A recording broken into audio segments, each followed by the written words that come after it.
maxaa keena nabadgelyo la'aanta markaa waxa ugu waaweyn ee keena waa maxay waxaynu nidhi baahiyaha aadamuhu baahiyihiisii asaasiga ahaa haddii laga leexdo oo la waayo ama laga leexiyo oo ula kac loogu sameeyo aadamaha khalkhal in la geliyo baahiyihiisii asaasiga ahaa waxaa imanaya nabadgelyo la'aan baa imanaysa aslan laba qodob baan taa markaa ka eegi al-ikhlaalu bilcilaaqaati bayna albashar aadamaha cilaaqada ka dhaxaysa haddii khalkhal la geliyo ilaan geedama nihin geedadka ilaahay wuxuu u abuuray mid walba geed walba gees buu ilaahay u taagay jirridiisa xididiisa midhihiisa caleemihiisa geedna geedu ma baahna alleelahee marka ay isbarcaminayaan ayay baahi isku qabaan markaana ilaahay baa u soo dira dabeelo wa arsalna riyaaxa lawaaqixa taana ilaahay baa subxaanahu wa tacaala tadakhula laakiin geed waliba iskii buu taagan yahay laakiin inaga ilaahay saa inagama dhigin waxa ilaahay naga sameeyey subxaanahu wa tacaala cilaaqaadkeennii buu ilaahay sameeyey ama ha noqoto usra ama ha noqoto raxim iyo xidid maxay tole ha noqoto inaan wada noolaano oon wada joogno oynu isqadarinno oynu iskaraamaynaana waajib diini ayay noqotay maba kala maaranno nolosheennii oo dhan baa ku saabsan cilaaqaadkeennu inay hagaagaan oo saxmaan haddii markaa halkaa la geliyo khalal nabadgelyo la'aan baa imanaysa qodobka labaad ee nabadgelyada dhalinaya waxay culamaa ijtimaac isku wada raaceen qolooyinka sociologiga waxaa akhriyo waxay isku wada raaceen iyadna haddii la dumiyo bii'ada cilaaqadaynu bii'ada la leenahay dabeecadda taa lafteeda haddaynu farafarayno iyadna nabadgelyo la'aan ayaa iyadna halkaa maxay toolay yaa ka imanaysa qodobka koowaad cilaaqada dhexdeenna ka dhaxaysa oo khalal la geliyo ama sugnaan weydo waxa madhar u ah ama waxay ka dhex muuqanaysaa qillatu alcadaalati alijtimaaciya waxaan ay gaaladu yidhaahdaan the lack of social justice cadaaladda bulshada oo lunta hadday bulshadu kala dhaqaaqdo in yaroo hanti haysata hantideeduna hanti goosad ay tahay iyo in badanoo waxba haysan luqmada afka ay saarto aan haysanin zakadii iyo sadaqadii iyo nafaqadii iyo gurmadkii islaamka ku yaalayna la joojiyo oy ummaddu kala dhaqaaqdo waa waxyaabaha koowaadee khalalka keena nabadgelyada alcadaala ijtimaaciya oo la waayo waa koow laba oo iyada lafteeda ah tawsiicu almawaarid meel baynu wada degannahay waddankanaynu wada degannahay waxbaa soo gala wixii yaraaya soo gelayey haddii bulshada galbeed ilaa bari waqooyi ilaa koonfur miyi iyo magaalo tuulo iyo magaalo weynba hadduu meel qof waliba inta uu istaahilo wixiisa loogu geyn waayo uu halkiisa ku qanci waayo aaway nabadgelya marka labadaa qodob in la ilaaliyo waa cilaaqaadka bashariga ka dhexeeya waa maxay alcadaala ijtimaaciya saboolkii agoonkii miskiinkii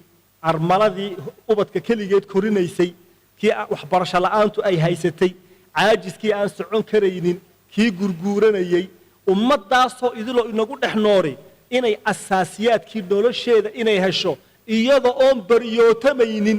oon albaabada qaraacaynin oon wejiga iska fiiqaynin inay guryahooda iyo meesha ay joogaan ugu tagaan baahidoodu inay ugu tagaan xaqun macluum ummadda ay ku leeyihiin ay taho ilaahay meel uu dhiga subxaanahu wa tacaala waa waxyaabaha adkeeya midnimada iyo waxyaabaha adkeeya nabadgelyada adkeeya kow ta labaadina haddii hantidii meel keliya ku aruurto oo ahayd inay dawladdii faafiso oo qaybiso si cadaalada haddii meel loo sadburiyo meelna ay abaari ku dhacdo oo laga qadiyo waxaa bilaabmaysa iyadna khalal fi lamn nabadgelyadii iyadna dhaawac ayaa maxay toolay marka uu saxaabigii uu warwarayey ee uu lahaa haddii neef uu ku kufo magaalo heblaayo hadduu ku kufo waxaan ka baqayaa yowmal qiyaamo ilaahay inuu yidhaahdo neefkaasi waddada uu marayey maxaad ugu hagaajin weyday in ani la i weydiiyo bal cumqiga islaamka baleeg bal ninkaa saxaabiga ahee mas-uulkii wuxuu ka fikirayaa neef kufay uu leeyahay yowmal qiyaamo ilaahay anuu i weydiini maxaa neefku u kufay imise inu god ku dhacna gaariyada waa iska orayde hadda fiir neefkaasu ilaahay wuxuu leeyahay saxaabigaasi anuu yowmal qiyaamo ilaahay i weydiinayaa neefkaa waddan wanaagsan muxuu u mari waaye waxa weeyaan waa tawsiicu lmawaarid waa qodobka labaadee nabadgelye la'aanta keena ama keeni kara waxa weeye waa markaan ka hadlayna cilaaqaadkii basharka eh xaakimka iyo maxkuumka hadday cilaaqada u dhaxaysa hadday xumaato madaxda iyo shacabka cilaaqada ka dhaxaysa hadday xumaato markaa waa xadiiskii ahaa madaxdiina waxa ugu khayr badan kuwa aad u ducaysaan ee aad jeceshihiin kuwaasa ugu khayr badan cilaaqadaasina cilaaqa toosa inay noqoto oo mujtamacii shuuradii inuu ka qayb geliyo aragtidii inuu ka qayb geliyo talo in la weydiiyo inuu madaxdiisa si sahla ku gaari karo oo wixii dhib iyo dhibaato jira inuu u sheegan karo labadaa qodobba ugu waaweyn cilaaqaadka bashariga oo khalal uu ku dhaco amaa dabeecadda bii'ada aynu ku noolnahay deegaanka aan ku noolnahay haddaynu taataabanno isaga laftiisa waxaa ka dhalan kara nabadgelye la'aan iyo waxaa ka dhalan kara abaar waxaa ka dhalan kara majaacaad waxaa ka dhalan kara dagaallo ayaa ka dhalan kara lafteedii oo laba qodoboo iminka innaga somaliland aad inoogu weyn oo khatar aan isleeyahay khatarta ugu weynee waddanka haysataaba labadaa qodob bay kow u tahay midi waa qaadka midina waa geedadkan la guraya ee dhuxusha midi bani aadamkiibuu taabanaya caafimaadkiisii iyo caqligiisii iyo hamtidiisii iyo wakhtigiisiibuu toos u taabanaya khatar weynna waa leeyahay midina geedadkii waddankoo dhan baa lasoo gurayaayoo la gubayaayoo la xaabaynaya markaasaa hadhow la odhanaya roob la'aan iyo biyo la'aan iyo ayaa inagu dhacday labadaa arrimoodna dumarka la kaftama ah labadaa arrimoodna cidda ugu waaweynee waddanka ka shaqaysaa waxa weeyaan waa dumarka labada shirkadooda ugu waaweyn ee qaadka waddanka keena dumar baa leh laba gabdhood baa leh wax allaala waxa dhuxul waddankaa la gubana ragga soo guba cidda dirataa waa dumar ee qaadkiisa bixisa ee haddii eebbu kuu roon yahay gaadhigiisa bixisa hadhow toolayada loo keeno markaa dumarow in badan baa laydin ammaano maanta iska xijiga jazaakum allah khayr taas horta waa kow marka dabeecaddo inuu taataabanaana waxay keenaysaa nabadgelyada waddanka door weyn bay ku leedahay cilaaqadii aadamaha ka dhaxaysay haddii uu burburo oo hantidii sax loo qaybin waayo cadaala ijtimaaciya la waayo maxaa dhacaya mujtamacii waxaa ku dhacaya burbur dhaqaale kow burbur bulshadeed laba maxaa ka dhalanaya qilatu lintaaj wax soo saar ma jirayo jaraa'imkaa inagu badanaya ama ha noqoto tuugnimo ama ha noqoto laaluush ama ha noqoto dhallinyaro dadka boobta dhallinyaro ama mobile ha kaa qaataan ama gaadhi ha kaa qaataan dhallinyarada faraha badanee jeelalkeenna ku jira aad u fara badan oo inaanu wax diraasa iyo wax cilmi baadhisa aynanu maxaytole ku samaynin waa natiija maxaytole weeyaan qodobka labaad ee ka dhalanaya waxa weeye alidiraabaat asiyaasiya siyaasaddii ma xasilayso had iyo jeer cid baa cabanaysa waxbaa naga maqan sax looma qaybinin waxbaa inaga si ah had iyo jeer maxaa jirta gocasho joogto ah haddii siyaasadduna ay salka dhulku ay dhigi weydo oo bulshadu ku wada qanci weydo waxaasi waa inoo dan halkaasaynu u wada soconnaa si siman baynu waxaynu u helnay iyadna waa khalal keeni kara nabadgelye la'aan iyadna maxaytole keeni kara amnigu marka haddii ay qodobyada aan isku daro haddii bulshada laga dhex helo oo nabadgelyadii la waayo si fardi ahna way ii taabanaysaa si bulshadeedna way ii taabanaysaa si fardiya way ii taabanaysaayo kadeed baan ku noolaanaya iyo cabsi joogto ah si bulsho weyna way ii taabanaysaayo waddankii ma horu marayo halkaan rabnayna ma gaadhayno had iyo jeer waxaan halkaynu tallaabo kor u qaadi lahayn dib ayaynu maxay toolay ayaynu u soconaynaa iimaankii aan ka soo sheekaynay iyo amni la'aanta waxyaabaha keena waxaan rabaa inaan isku xidhno iimaanku wuxuu dhaliyaa qiyam aliimaanu maa waqara fi lqalbi wasaddaqahu alcamal soo mahay iimaani waa shay laabtaada iyo guntaada degay ood rumaysatay maxakaasaad ku joogtay dee waa murji'a tahay waa khatar waa inaad wax ku dartaa markaa oo aad tidhaahdaa wasaddaqahu alcamal waa in qiyam iyo cibaado iyo akhlaaq laga helaa qaab dhaqankaaga la yidhaahdo qofkaasi wuxuu sidaa ugu dhaqmayaa waa mu'min waa in la yidhaahdaa marka waxaan rabnaa oon ku gebagabayn doona waa in yarbaa ii dhimane iimaankaasi waa inuu qiyam keenaa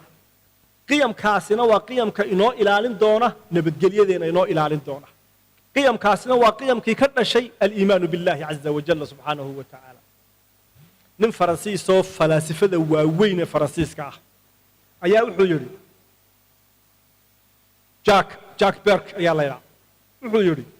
actaqidu waxaan yaqiinsanahay buu yidhi annahu min almustaxiil waa arrin adag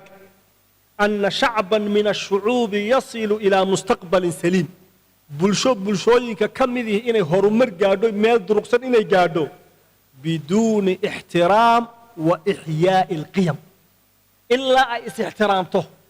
oy qiyamka dhexdeeda iyadu ay aaminsan tahay ay ku noolaato falaa mujtamaca biduuni qiyam ma jiro mujtamacan qiyam lahayni adduunka ma jiro aslan mustaqbalkeenana iyo mustaqbal cid walba waxaa xadida mujtamacaasi qiyamku ku nool yahay waa maxay oo markaanu iminka gaalada la joogi jirnay oo kale ayaa haddii aybu kuu roo yahay qur-aanka inaga waraystaan diinta islaamka doodo waxaad ku odhanaysaa annaga diintayadu qiimaha aqoonta kor bay u qaaday qiyam soo maha aqoontu waa qiyam soo maha kor bay u qaaday markaasaanu nusuustii qur-aanka uga baxnay oon u sheegnaa أعوذ بالله من الشيطان الرجيم بسم الله الرحمن الرحيم اقرأ باسم ربك الذي خلق نون والقلم وما يسطرون قل هل يستوي الذين يعلمون والذين لا يعلمون يرفع الله الذين آمنوا منكم والذين أوتوا العلم درجات إنما يخشى الله من عباده العلماء آيات كسر كبحنا أي أحاديث النبي صلى الله عليه وسلم كاسوا محي ونصوصتي قرنا وتكستي قرنا والنصجي مركي أنجو هذا الكمركو أنجو نجا جدبو أيها جوابته محي نقول ساعة ومسلا صار علم أكتينو قيم كاسو ها أكتر علم جوا alright هكذا أقونت ما أنت كجير تمام كاسو أشد بالنقطة مركها أقونت ما أنت دونك تعالى هكذا كجير تام محاد عرسين محاد صوصارتين محاد قرطان aqoon-yahan kini culimadiini maxay wadannada muslimiinta uga soo yaacayaan sida shimbiro geed ka haaday oo kale ay annaga noogu yimaadaan maxay annaga culimadiinu nooga qarafaystaan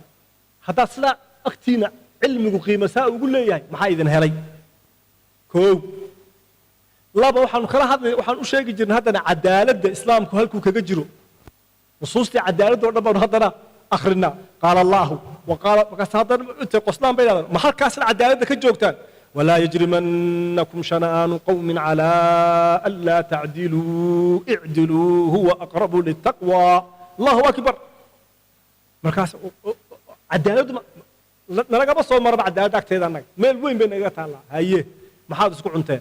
أو يسكت ضحية أو يسكت دشين أو ودن كيدو بربرسين أو جار كيدو برسين أو سوق حدين إذن كي أوبت كيني ما حد أكتير قحوتي وقتي نوقر في سنة أو عدالة إذا كل بدبادين يسمى كهاد الكين الجوكتان محان تصالون كإذا كشاكينه وحد ذيك الشاكينه وحن ربع إيمان كان قلبي قد دقي هدي لوايو نول المعلومات كوح كره الشيء الله يراهض مرها قرح ضبضان وحد لي إيمان كي أن رمى سنين كلية شيء شديسة على مسؤول وين بصار وإن أبدلنا نول المعلومات وإن أبدلنا إن لقى أركان إيمان سجن iyo qiyam iyo akhlaaq iyo cibaado waa in nolol maalmeedkeena muslimiinteennii waa in laga arkaa ummad walibana waxay leedahay thaqaafad u gaara qiyam u gaara innaguna waxaan leenahay thaqaafo inoo gaara iyo qiyam inoo gaara oo waxaanu nahay dhaqankeennu waa dhaqan soomaaliyeed soomaali baan nahay carab ma nihin turki ma nihin beershiyaan ma nihin turki ma nihin afrikaan kale ma nihin soomaali baan nahay horta qodobkaasina waa inuu laabteenna galaa bimacnaa waa maxay wax allaala wixii qiyamka soomaaliyeed iyo thaqaafadda soomaaliyeed xambaarsanaaye diinteenna aan dhaawacayneen lid ku ahayn waa inaynu ku faanayn buunbuuninaa afkeennii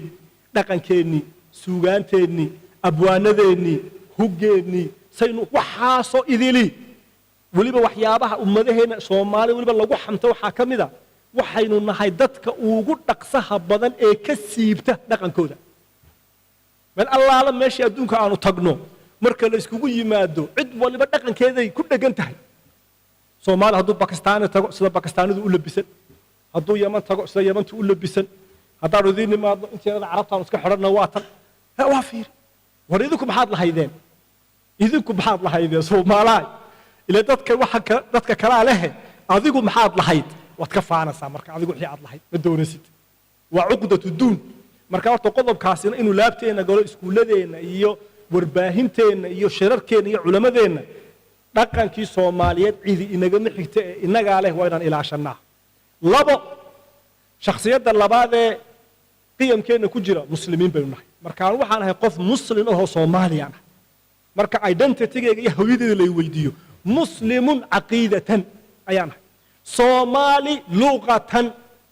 afkaygii iyo dhaqankaygii iyo fikirkaygii waxa weeyaan ayaan ahay barbaarintaasi waxay door ka qaadanaysaa qiyamkii soomaaliyeed in ubadkaygii inay ku hana qaadaan daaro dhaadheer haddaan dhiso guryo waaweyn haddaan dhiso gaadhiyo qurux badan haddaan soo amaahdo kumbiyuutar haddaan soo iibsado kamarada haddii aan la imaado de kuma ilbaxaya dee waxaas ilbaxaygama dhigayaan ila waa adawaadaan soo amaahdaye ilaa aan bedelo qaab fikirka maskaxdayda ina allaha laa yugayiru maa biqawmin xataa yugayiruu maa bianfusihim marka qiyamka ilaa aynu ku dhaqanno oo deedna ay waxyaabaha waaweyn ee nolosheenna ka qayb qaadanaya ay maxaytoolay ay noqdaan daruuri weeyaan bal waxaad ila eegtaan 13 qodob dhaqsaan u sheegaya bal ila eega bal haddaynu 13 qodob ee qiyamka ah haddii nolol maalmeedkeenna haddii laga arko oo dowladeenna laga arko oo dhaqaalaheenna laga arko oo siyaasadeenna laga arko oo bulshadeenna laga arko oo fikirkeenna iyo dhaqankeenna laga arko nusuusteedii waqti uma hayo ma sheegayo waxaan rabaa inaan maskaxdaada flash ahaan oo kale inaan ila dhagaysato min abraz alqiyam alislaamiya qiyamka ugu waaweyn ee islaamku ina baray ee nabadgelyadeena iyo wada jooggeena ka shaqaynaya haddaynu weynana nabadgelye la'aani ka dhalanayso waxaan u qaybiyey 4 haamood ayaan u qaybiyey qiyamka siyaasadeed qiyamka bulsho qiyamka dhaqaale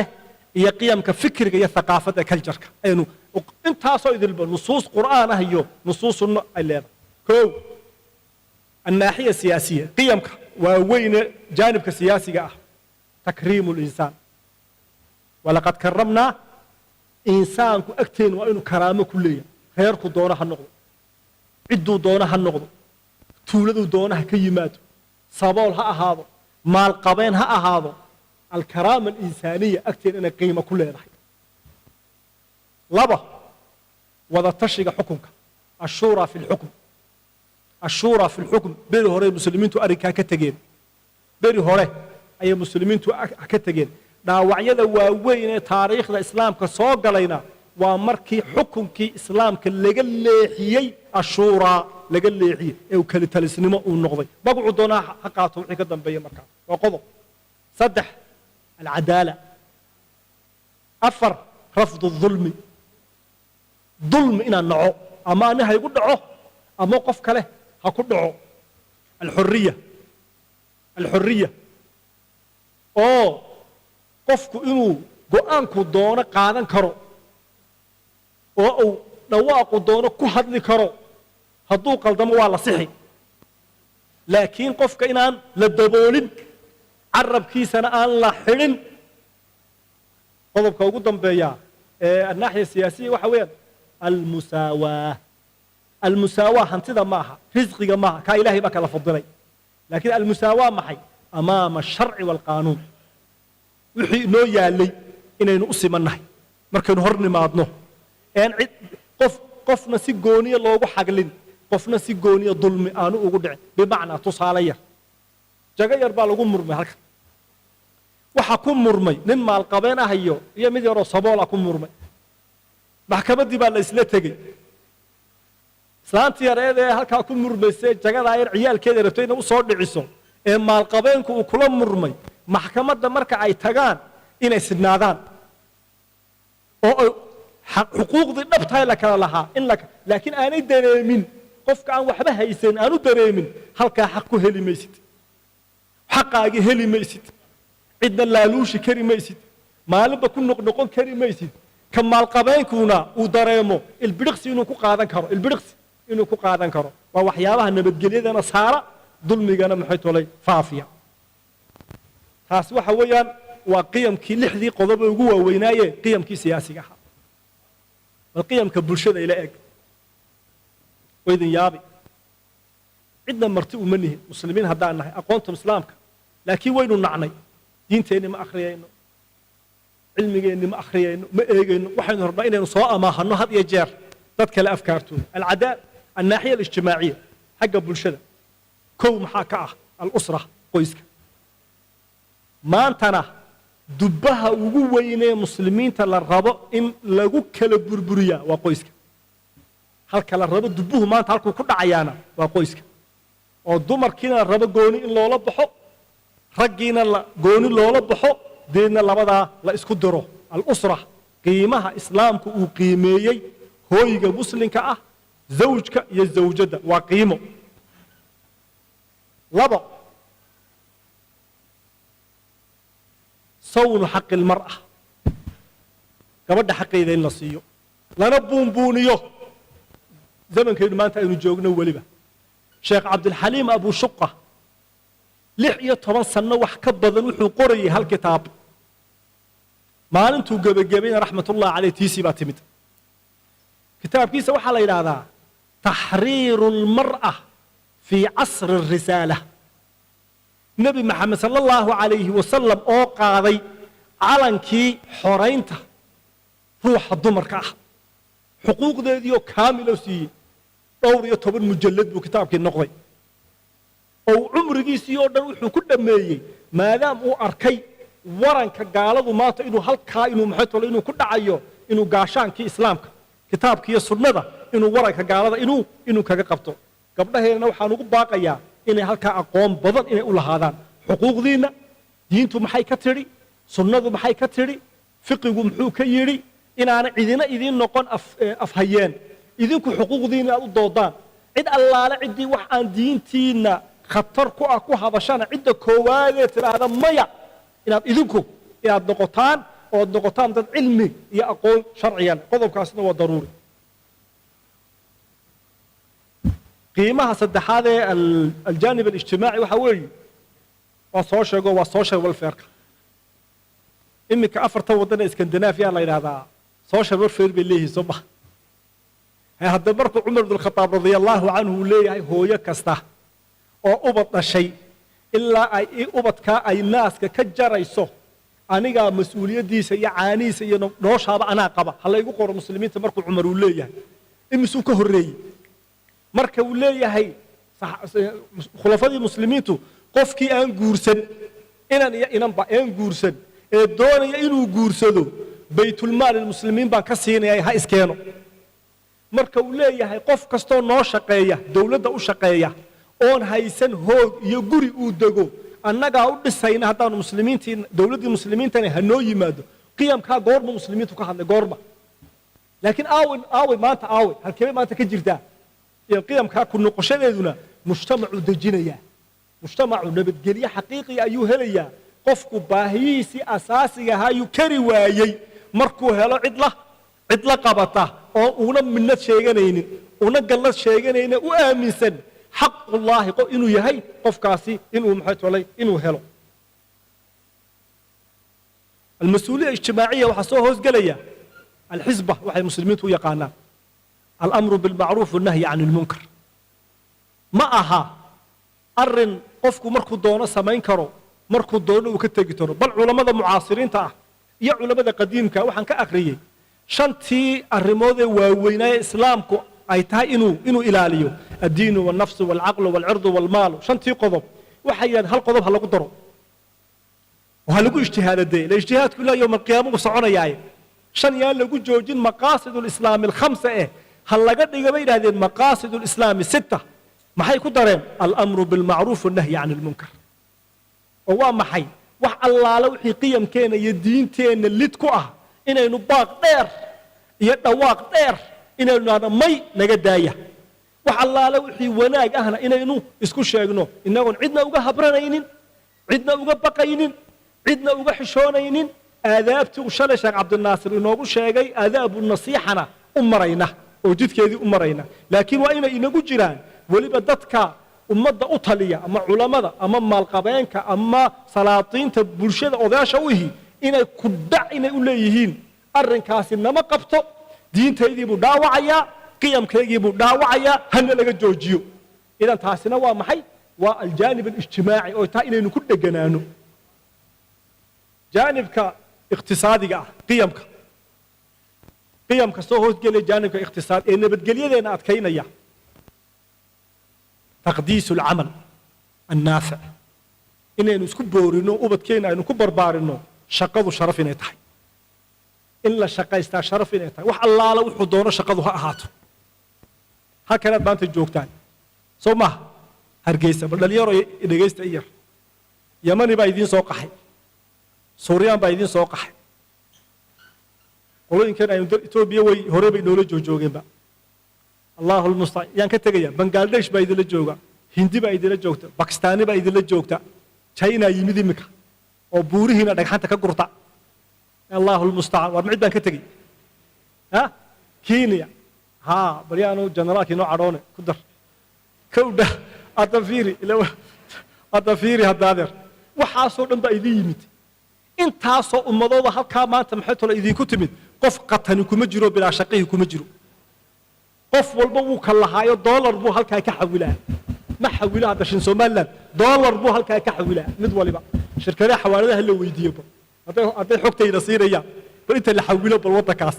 adduunkana waa la soo saaraa sanadkii inta lagaa xawilo waa la soo saaraa transparency waa la soo dejiyaa wixii waddanka loo soo xawilona waa la sheegaa wixii waddanka laga xawilona ila dhaqaalihii baa index lagu eega ay leedahay bal inta ajnabiya idinla joogta halkaa idinla joogta ee soo kalahday ee idin soo shaqo tagtay intay wax idinka xawilaan iyo waxay shaqo qabsadaan bal kaalay arka haye innagiina maxaan leenahay haddaanan shirkadaha waaweyn haddaanan shaqo ka helin gaari weyn haddaanan helin xabad yaro oo raayda halkan haddaanan ka qabsanin shaqadii igu soconaysay aniga maaha marka halkaan waxaan rabnaa inaan bedelno laanna haddii bilaa shaqadu ay inagu badato saboolkiibaa inagu badan saboolnimadu hadday inagu badatana social welfare ma haysanno marka nabadgelyada aad raadinaysaa waa maxay markaa nabadgelyada aad raadinaysaa waxaa weeyaan dhallintaadii soo kacday inaad shaqo u abuurtid oo ay foofaan wax yar iyo wax weyn wuxuu doonaa nin baa nebigu yimi sala allahu calayhi wasalam markaasuu yidhi maxay tole waxaan u baahanahay waxa la isiiyo ninkii buu nebigu yidhi sala allahu calayhi wasalam war gurigii maxaa kuu yaalla waxba maxaad haysataa waxba markaasuu yidhi waxaan haystaa malaha maxay tole wax yar baa guriga kaalay buu yidhi ii keen labadii arrimood buu nebigu masaajidkii intuu nebigu ka dhex kacay buu yidhi yaa iibsanaya yaa ninkaa ka iibsanaya labadaa arrimood saxaabi baa yidhi anaa ka siisanaya 1 dirham nebigaa yidhi ar mid kale ugu dar 2 dirham uga dhig waa yahay buu 2 dirham baan siistay 2 dirham buu nebigu siiyey ninkii sala allahu calayhi wasalam war waxaad samaysaa biil horta dirham gudin iyo xadhko ku soo iibso gudinna dirhamna reerkii maanta uga tag suuqa galoo soo xaabo soo gur xaabo oo magaalada madiine xaabada ku iibi 15 maalmood ka horna yaanan ku arkin ninkii baa shaqo tegey gudintii wuxuu qaatay xadhkihiisii duurku galay intii nebigu sheegay kadib uu yimi sala allahu calayhi wasalam war maxaad haysataa buu yidhi maanta 10 dirham baan haystaa buu yidhi kaasha 10 dirham baan haystaa markaad iminka leedihiin microfinance marka yaa nebi maxamed ugu horreeyay microfinance waa kane qiyamkeennii haddaynu kala soo bixi kari laanahay sunnadeennii innagu aynu practice u samayn kari laanahay عد كلا وحي عرسنا أي إن لو انتهي ما المشكلة نقول هذا رسول الله وكان محمد أبور يا شق أبور سو إنك بتر شق أبور صبت هذا رسول الله صلى الله عليه وسلم يسوي مساجك يسجوجا أو تكيد أو هبنك أو رمركيس أوران أو جهاد كجرا أو دينتي أوجيا أيوه هذا نوح كف كريا تدك كدب ينقنك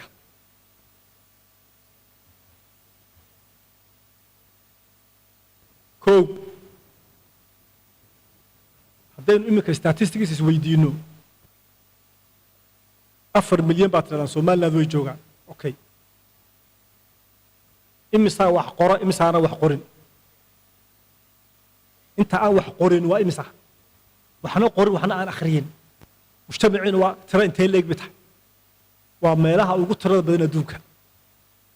ومالها وقلت ترى ما كان أقول تان كهاد لينا إيو إسلام كان كهاد لينا إيو هرمر كان كهاد لينا إيو مدنما كان كهاد لينا إيو وحصوصار كانوا كهاد لينا إيو هالكي ومديبا لا تقرأ ولا تكتب هذا فير هذا مكابر هو وحن صوص عري وحن وشاقي قولي كمساجد الجوجا أهم بان وشاقي حكى أنهم هو فائدة سنية تقريبا هرجيسة واحد إلى لح بقول المسجد باكو جوجا يا كجرا لح بقول المسجد يا اللي يقول تقريبا مقالة والبر أنت مقالة والبر أنت لاقي تاي مساجد كفلان با كيالا مساجد صلاة هم كان لقوتو كذا نسكت ورا صلاة والبر كسوقات صدق دقيقة لقوتو كذا شنطة صلاة ومن 60 دقيقة هكا اسكدك maalintii kale oo dhan way maran tahay masaajidkii waa maraya leerkii waa free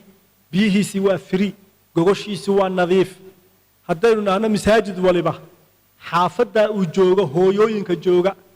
iyo odayaasha jooga 6 bilood ee soo socda sanadka soo socda waxaan isku dayaynaa qof aan waxna akhriyi kareen waxna qori kareen inaanay xaafadayda inaanay jirin ka warrab haddaynu qaadano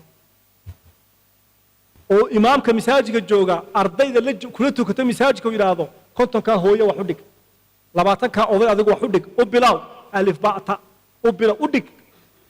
oo inuu masaajidada aanu isticmaalno intee in leeg bay ummadeenu wax ku akhrido intee in leeg mise waxaynu ku wadnaa oo laqbadan baynu ku wadnaa qofkii loo laqbeeyo uun loogu celceliyo uun mise waxaynu siinaa weelkiisa uu aqoonta kula soo bixi lahaa qodobkaana aynu aad u qiimayno أفكار تمانت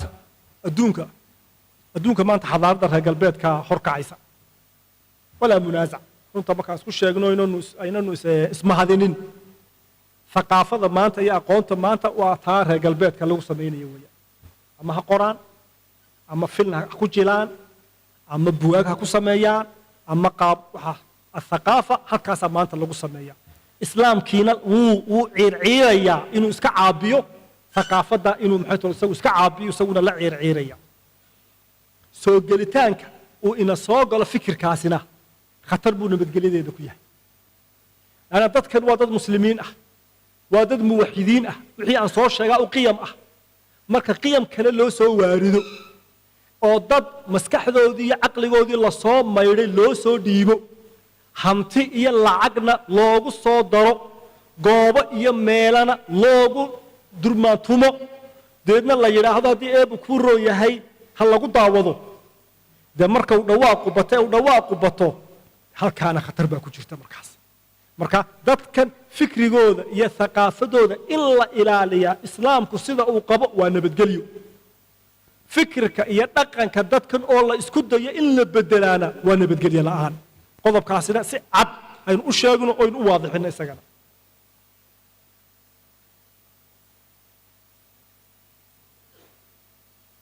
haddii iimaan la waayo ka warrama haddii iimaan la waayo ma fi iimaan wax la rumaysay haddii la waayo ka warrama qoraagii weynaaye ruushka ahaa Dostoevsky rag ugu waaweynaa ruushka wax ka qoray ayaa wuxuu yiri إذا مات الله فكل شيء جائز قفك لا يبتيس هدي إله لجوايو إله إيمانك هدي لجوايو وحول بقفك كفل مير هذا كافر إذا مات الله هدو إلهي كل أحد أنت حاشا لله قلبك قفك هدو كل أنت بيوري فكل شيء وحول بقفك كفله غش إنه كغش كفله بين إنه كوش كفله hanti goosad keligii inuu noqdo oo lacagta keligii aruursado ka filo laaluush ka filo inuu ku xado ka filo inuu haddii eeba ku leeyahay inuu ku iibiyo ku dalaalo waddanka iyo badda iyo biyahaba inuu dalaalo bixiyo in yar isaga uu qaato waa suurtagal alqatlu ka filo alisticmaar kolonise inuu ku gumaysto ka filo wax walba ka filo qofka haddii laga waayo aliimaanu billaahi haddii maxatole uu laga waayo aliimaan oo ina siinaya طمأنينة القلب قلبنا كدقيا عقلنا كحصليا حبنهنا كو نقاديا نبت قليدا حقيقنا وحويا ألا بذكر الله تطمئن النفوس قلبي مركو حصله وان كان نبت قلي أدنى وادي نبت قلي إلهي مركا نقانو وان كن نبت قلي أدنى وادي نبت قلي مركا الإيمان والأمن سلاسي أي كوة الجيران وصلى الله على سيدنا محمد